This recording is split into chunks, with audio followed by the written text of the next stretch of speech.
Hey guys, Ed from Paranormal Link, Ohio, back at it again with another podcast episode. Tonight's podcast episode is really good, guys. I know I say that about everyone, and some people don't like them, some people do, but I really like this one. I never heard of this place before, ever. So, I did my research, went online, checked it out, wrote my notes down, and I'm going to read to you from everything that I found.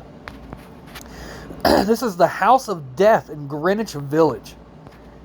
This is crazy. Wait till you hear about this, guys. Okay. As soon as I find out where I left. There we go. When a property is deemed the House of Death, you know there's bound to be at least one gut-wrenching story attached to it.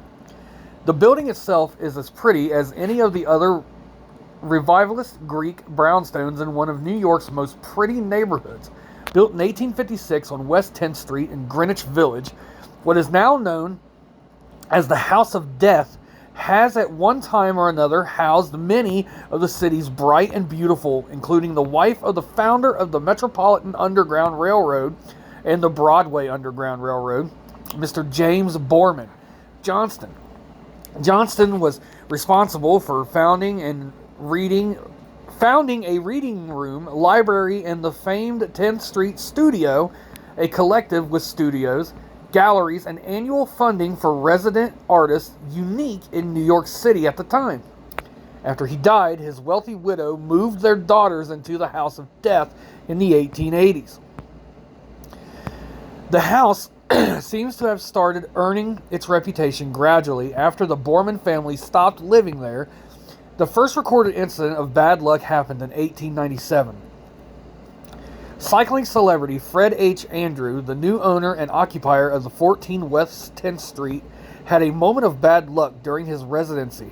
As described in the New York Times of August 9th, 1897, Andrew had a moment of reckless bicycle riding that caused him to hit a boy or around 8 years of age. The boy suffered a broken leg and Andrew was subsequently arrested. But the house's most famous tenant was Mark Twain, a mustachian legend of American literature at the tail end of his writing career, out at the height of his celebrity. Twain, whose real name is Samuel Clemens, was resident at the House of Death only 3 years after Fred H. Andrew. The cyclist started a streak of bad luck.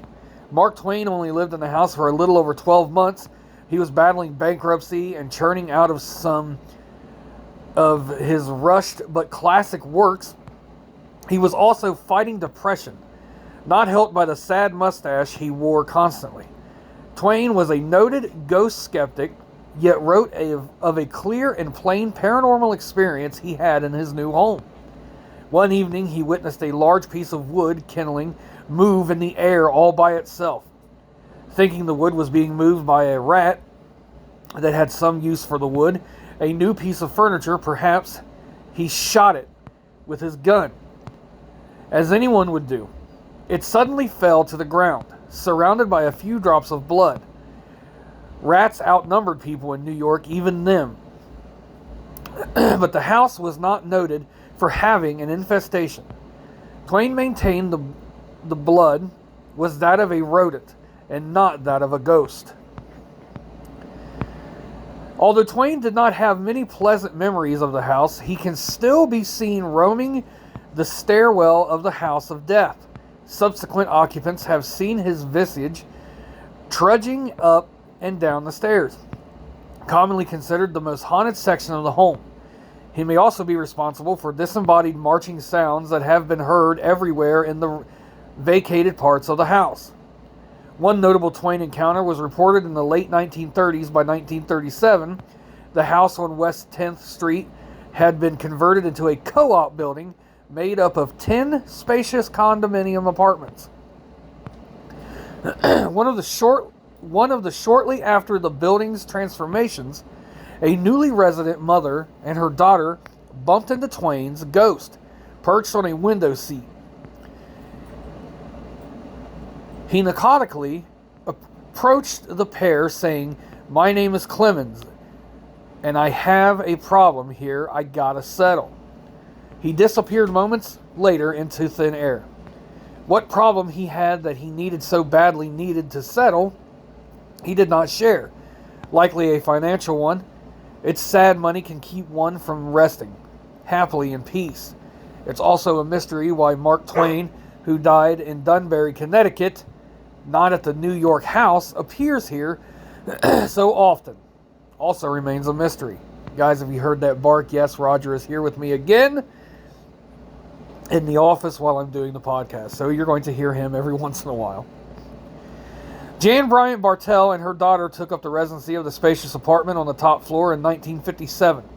The famous actress, psychic, and writer moved into the apartment, which once housed the servants. Bartell reported almost immediately that a monstrous moving shadow would often follow her around the house. One time, she writes, that she had seen a ghostly figure of a man standing in a hall. Bravely, she reached out and tried to touch whatever she was seeing. She felt something, but nothing, like she had ever felt before. She described it as a substance without substance. Chilly, damp, diaphanous. I can't even. Guys, again I say, if you're here listening to me, you're either here for the scary paranormal content that I put out, or you're here to try to hear me read giant words and try to read my own handwriting. It's got to be the funniest thing ever. Diaphanous as marsh mist or a cloud of either. I could feel my fingers freeze at the tips. They were numb, and yet they tingled. In the split second between contact and recoil, the scent came. Fragile and languorous and sweet. Unbearably cloying sweet. This unusual recent scent was not the only odd and bitter scents the Bartell family reported smelling during their time at the house. Of death. Food not purchased by them and already rotting as if it had been sitting around for days would suddenly appear at the table. Their many small animals would also often become aggressive, for no reason, as if disturbed by invisible enemies in the building.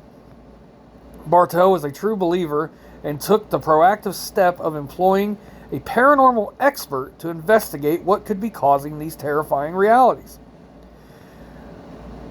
The investigator confirmed what the couple had believed from the start. The investigator proclaimed that there were upward of 22 spirits at the House of Death, besides Mark Twain, he mentioned. Additionally, a woman in a white dress, a young girl, and a gray cat. Bartell decided to write about her experiences in the house in a manuscript documenting her psychic experiences with the paranormal while living at 14 West 10th Street, titled Spindrift, Spray from a Psychic Sea. She vividly recounts what it was like to live in a possessed house. The book was well received and has received many favorable reviews. The affecting prose is flowery and paints a picture of a woman on the edge of our world and the border of another. Bartell writes of experiencing visions and of hearing many unexplainable sounds around the house. Here's a piece of the jacket. Like a game of 10 little Indians, death began to occur in the house. The first to die was a dog, Jan's own beloved Penelope. But within 24 hours, she was to learn of the death of the first human tenant, whether by heart attacks, suicide, or murder. The deaths came in rapid succession. In terror, with 9 little Indians gone, the Bartells moved far away from Greenwich Village. But the haunting followed them. After the completion of Spindrift, Jan Bartell became the 10th. Bartell died shortly after completing the manuscript. Wow. Write a documentary about this place, and as soon as you finish it, you die. Man. In what one might consider mysterious circumstances, she was a sufferer of depressive episodes, and there were rumors of suicide attempts. Her death lent credence to the legend of the House of Death and its cursed area. There were still, however, many skeptics. Deaths go unsolved in New York constantly. One event, however, out of the status of the house in the position of few doubters, on November 2nd, 1987, New York City witnessed a genuine tragedy at the House of Death, the murder of Lisa Nussbaum. has twisted plot worthy of a Hollywood horror film. Around 6:40 a.m., 9/11 operators got a pressing phone call from a children's author and editor, Hedda Nussbaum. She said that her 6-year-old daughter, Lisa, wasn't breathing, so an ambulance was sent to her Greenwich residence right away. When the paramedics arrived, they were greeted by a very disturbing scene. They found Lisa lying naked and unresponsive on the kitchen floor, and her brother Mitchell tied to a playpen and soaked in his own urine. Nussbaum herself was covered with bruises and has several broken bones. Investigators also discovered marijuana, cocaine, hashish, over 20 crack pipes, and $25,000 in cash at the apartment. Paramedics were regrettably unable to revive Lisa Nussbaum on their way to the hospital.